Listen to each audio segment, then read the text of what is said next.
Thank you so much, Samir. Thank you, Minister. Let me cut straight to the chase. The theme of our discussion today is India as an energy hub in the Indo-Pacific. Now, every global crisis we have, and we seem to have a lot these days, seems to have an energy dimension. So, how can India become a hub for value creation in the Indo-Pacific at a time of such energy volatility and yet secure its and its region's energy security? Thank you, Ashok. My apologies to all of you, but I'd gone to Alwar for election campaigning and got a little late coming into the city. And some of my getting late is also because of the huge traffic along the way, which is very much reflective of the energy and the buzz that we have all over the city and the country today, with relentless growth in almost every sector, leading to huge demand for energy. Energy, whether it's to power the automobiles or energy to power our venues, our hotels, our homes, our businesses. The demand is just growing relentlessly. And in the car, I was just seeing the petroleum import numbers. That's another figure which is just going off the roof. What I'm trying to say is that India is currently in a phase where for the next 30 years, we're going to see huge amount of growth in the economy. And obviously that's going to lead to significant demand for energy in all our walks of life. So our transition has two dimensions. A, what do we do to transit from the past consumption levels? And what do we do to meet the needs of this growth? And both collectively make this a very big challenge. In the circumstances that we are in, we've been upping our targets, increasing our targets on almost every aspect of the energy transition story, be it getting clean energy into the system, our efforts to replace the demand for crude oil with maybe electric vehicles, then the simultaneous effort to make sure that the clean energy-based vehicles are introduced in the market so we don't have coal producing electricity only to power an electric vehicle. So our transition has a very large end-to-end dimension on which we are working so that we start our entire energy need with a clean source. We use the circular economy principles in terms of recycling, reuse, and ensure that we also focus a little bit on energy efficiency. We have a gentleman in the room who was powering the LED revolution in the country. So I think broadly, India is working on many fronts. We are also supporting the production of energy, clean energy equipment in India, hoping to transition to green hydrogen and then green ammonia so that at scale, clean energy can become the source for our growth. It's a combination of different factors which collectively will help us transition out from the past into a glorious future where the kind of difficulties that we are seeing all over the world, we don't have to go through those difficulties for far too long. We are facing a stress right now, but our effort is that matching with our growth, we are able to transition both for the future and to take care of the past. Minister, I'll just pick up from one of the points you made about pushing manufacturing of green relevant equipment. Now, one of the key initiatives of this government has been the production-linked incentive program, which has worked very well with mobile phones and now consumer electronics and appliances. How is this scheme relevant to green sectors and green industries? I think it's most relevant. It's one of the finest, well-thought, well-crafted areas of government policy to promote manufacturing in India. And it's not only mobile phones, it's cutting across several sectors: auto components, specialty steels, textiles, technical textiles. So we've been able to identify specific areas in which production linked incentive schemes are under operation in a few areas, but largely still under implementation in most areas, where schemes were introduced only post COVID.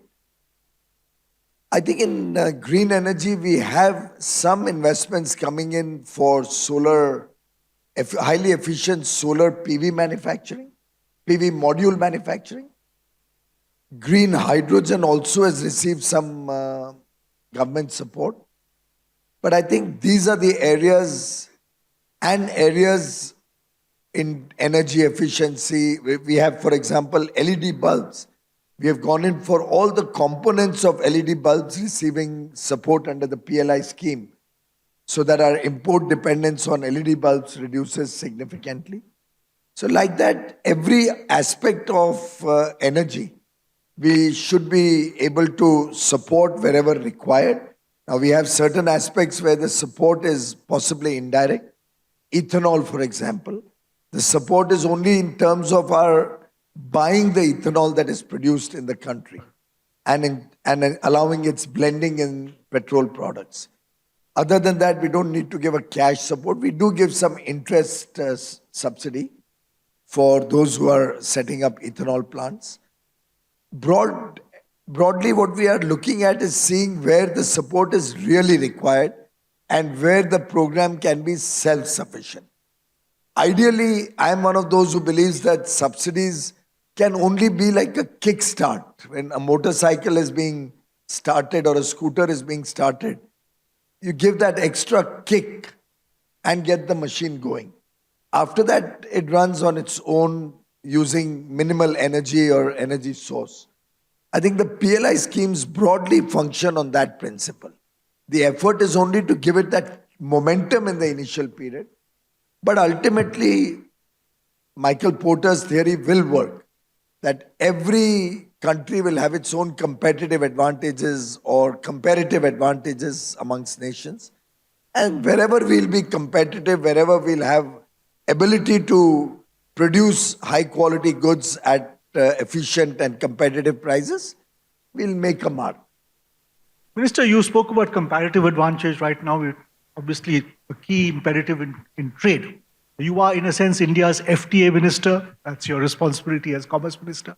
How key are green energy imperatives while negotiating FTAs? I think the world is still to come to terms with the responsibilities that different nations have when it comes to this clean energy transition. We had all agreed in Paris at COP21 that different nations will have different levels of responsibility. And based on the responsibility matrix, we'll also have to work out the financing and the availability of technologies.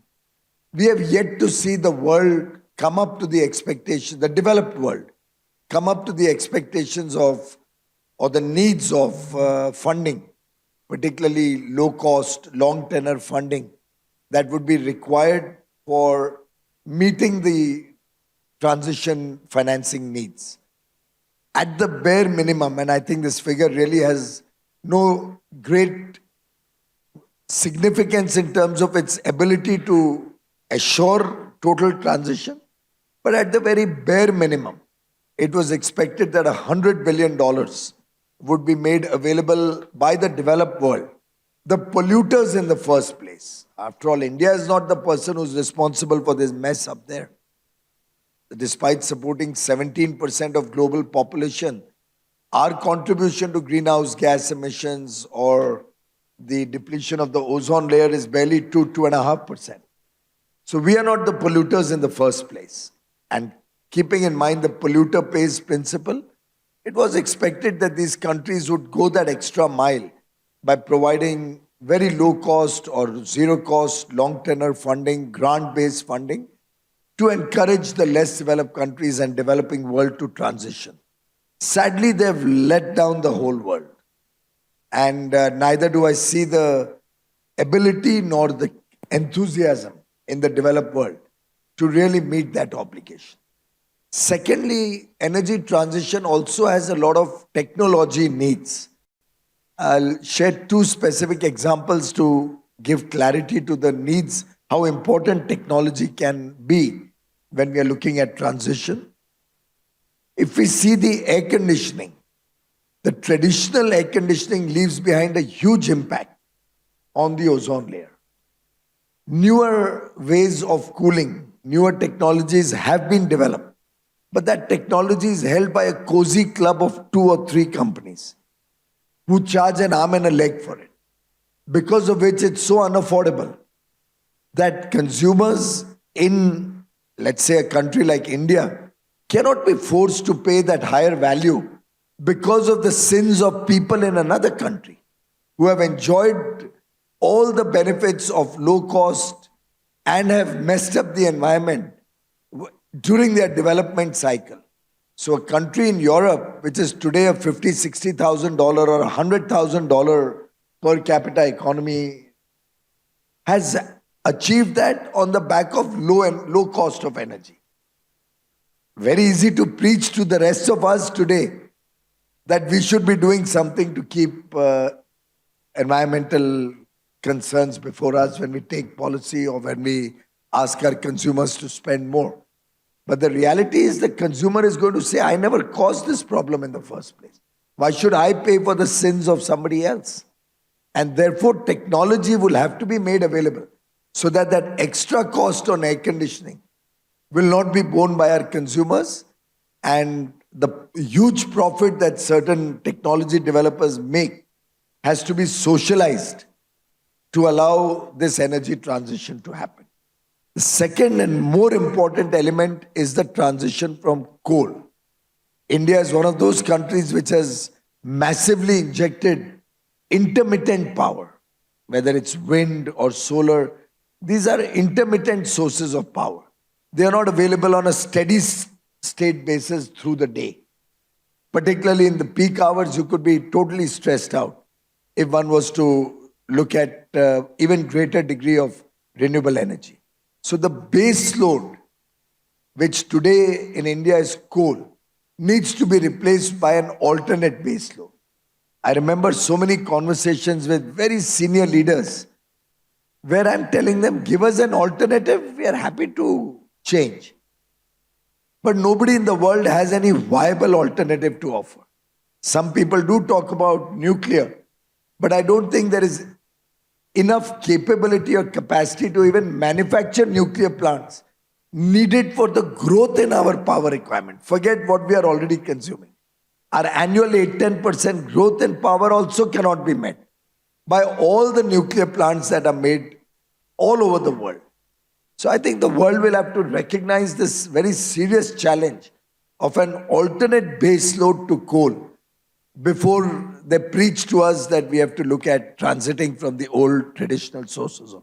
Just to take the logic of what you spoke about forward, as trade minister, as commerce minister, when you encounter foreign partners talking about the carbon border adjustment mechanism or such instruments, it must concern you because these somehow violate equity. Well, certainly any such taxes sought to be imposed are a matter of concern because there's a lot of uncertainty around these developments. Right now, of course, there's a reporting requirement that has kicked in last month. The tax, the carbon border adjustment mechanism tax, CBAM, will start sometime in 2026. But personally, I think we in India need not be concerned about it beyond a stage. Of course, we are in dialogue with the European Union and the European countries and their leadership to understand more about it and to see how this will play out. But there are two aspects which I would like all of you to know, and therefore you can rest assured that you are in safe hands. The government is seized of the issue fully and is in dialogue, and solutions will be found.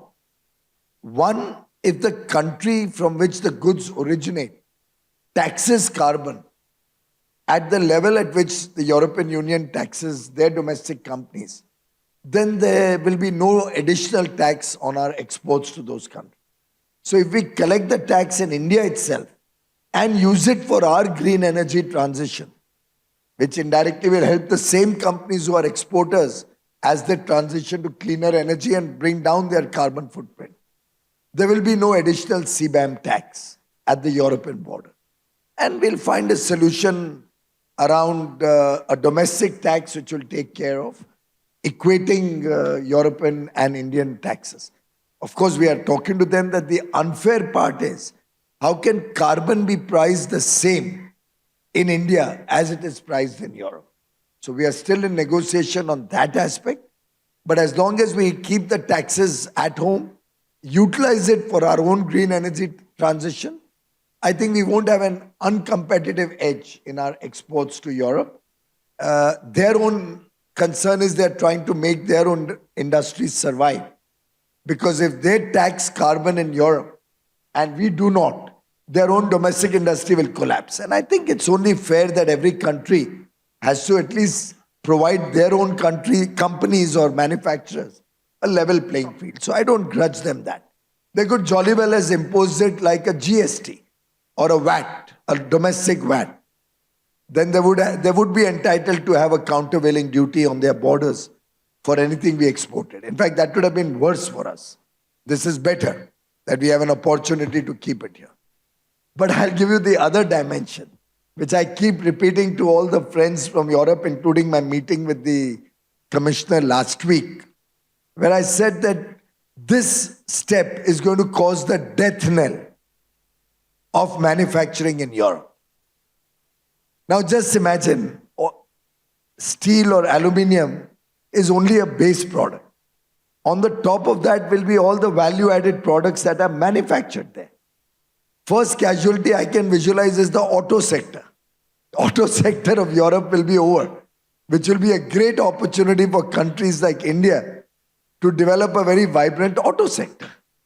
Because every input that gets costlier in Europe, particularly for a market which is a big exporter of their goods and services, everything that gets costlier in Europe provides us a competitive edge in the rest of the world for our automobiles to be smarter, better, produce at scale, get economies of scale, get the best of technologies, and those same companies will come and start manufacturing in India.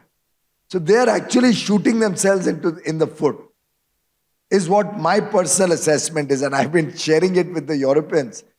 I'm not so much worried. I think one of these days they'll themselves realize and will have to drop this CBAM. It's ill-conceived and has not addressed the entire issue correctly and fairly. They will have to give different values to the less developed and developing countries and try and bring a level playing field in smarter ways than trying to hurt us through or our exports. Thank you. That's very good to know, Minister. I now move to the G20. India has just concluded a very successful G20 summit, where green issues, energy transition, technology, finance, adaptation were all very, very important subjects of discussion. Separately, the Global South was brought into the conversation at G20 in a big way. To what degree do you think countries of the Global South, led by India, can actually put together a green energy value chain? Well, one of the important announcements on the sidelines of G20 was the corridor which we have launched, the IMEC, the India, Middle East, Europe corridor. I think if you look into it, you'll realize that this is the type of joint initiatives which will have a huge impact in our energy transition goals also. I don't know how many of you recall, it was when Prime Minister Modi was the Chief Minister of Gujarat that he had articulated his thoughts on one earth, one sun, one earth, one grid. Now, maybe 15 years back when he first spoke about it. It was around 2008, if I remember correctly. Maybe somebody can Google and take out that date. It was around 2008 that Prime Minister Modi said, one sun, one earth, one grid. And there are studies that say that the sun gives us enough power that it can meet the energy needs of the entire world. Where our problem is that sun shines at different parts of the globe at different times.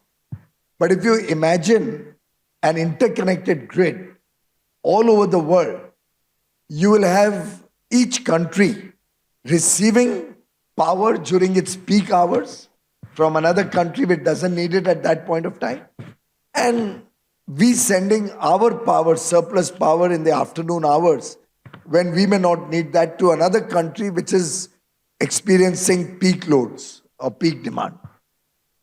Now, that is one of the outcomes of this IMEC. And frankly, this is expected to go all the way across to Singapore and then to Australia. So what Prime Minister Modi, being a visionary, had articulated 15 years ago, today the world is waking up to recognize that as a very powerful program which can hugely impact our energy transition mission. And we saw the impact of that. I don't know if very often people forget, but I'm sure Mr. Verma or Mr. Sinha sitting here who were in government actively at that point of time will remember when this government came into being at the center in May of 2014. Just look back at the amount of stress the power sector was going through. Almost large parts of India would plunge into darkness. I myself became power minister on 26th May 14, and by 29th May, I think, there was a huge grid collapse in northern India, and the entire Delhi and its surrounding states were without power for days. I remember spending full nights at the banks of the Yamuna and all, looking at all the transmission towers coming up again, and Mr. Sinha was the power secretary with me at that point of time. Your good friend Vinayak Chatterjee had written an op-ed on my starting my work, baptism by outage. That was the situation. And most parts of the country, our young children here will fortunately not remember or not know about those days. But we have all gone through the days where the issue was not when power will go, because that was a given. It was how soon can we hope that power will come back. Those days are history. And one of the finest work that Mr. Sinha and his team in the power ministry did, and I think you were in UP at that time with the power sector, one of the best things they did was create a national grid all across India, interconnected the entire grid as one. So we are one of those few countries in the world today who has one interconnected grid. And South India, Karnataka, Tamil Nadu, Kerala, there were many, many months of the year, they would pay as high as 12 to 15 rupees per kilowatt hour. That's about 20 cents for those who are from outside the country, per kilowatt hour. And at that point of time, it was probably 25, 30 cents. Whereas in the north, we had power surplus. And it was a completely distorted picture. Many plants had come up in areas without transmission or evacuation facility. When we wanted to inject solar power, and you know, Prime Minister Modi upped the solar mission, national solar mission, from 20 gigawatt to 100 gigawatt, thanks to which today the International Solar Alliance, which is also meeting in Delhi, the General Assembly, is today now becoming a preeminent body looking at the world's transition into cleaner energy. At that point of time, when we did studies, we realized that unless we can integrate the whole grid, we'll never be able to inject 100 gigawatt of solar power into the system. The system would have collapsed with the intermittent power coming in the afternoon in big measure. It's because we have a large interconnected grid that we are able to absorb the energy shocks. or the periods of intermittency. Now, if we have a globally connected grid, Ashok, I had made some predictions on this stage maybe in 16 or 17, which were off the top of my head, but I think will come true going forward. But today, let me tell you something, not that I've studied it, the senior bureaucrats and technical people in this room may actually laugh at me, but I won't be surprised if we find a day in the not too distant future where when you go to buy a loaf of bread or when you go and buy a packet of chips, you will probably get a voucher for a unit or two of electricity free of charge. On that happy note, Minister, one final question from you. You have a background in the capital markets. You are a finance person before you became a politician. Do you think the financial markets are responsive enough to India's green energy transitions and its financial and resource needs? And how can they be made? Unfortunately not. It's quite a ridiculous situation where the developed countries are preaching to us that we are providing you finance and we're going to help you raise finance. We're going to have innovative financing models to help green energy. The reality is, and I say this with full responsibility, that the developed world has totally let down the needs of finance of the less developed countries or developing countries to transition to clean energy. The developed countries have only given lip sympathy. The models that they've created are largely around private capital. And I remember, again, Mr. Sinha will remember, as for our green energy needs, since I was also handling MNRE, you will also remember that we had gone to raise bonds in the international market. And I tell you, we did not even get 10 basis points, not even 10 basis points lower cost on our finance needs in any market in the world. Not a single market. Even the so-called proponents of environment and environment action and the countries which are right in the forefront of environment action did not give us even 10 basis points concession in the cost of finance. You got the rate which your credit rating determined. You were given a bond, or your bonds were subscribed, you were given loans. If your credit rating confirmed that you are a good borrower, which is okay, I have no problem on that.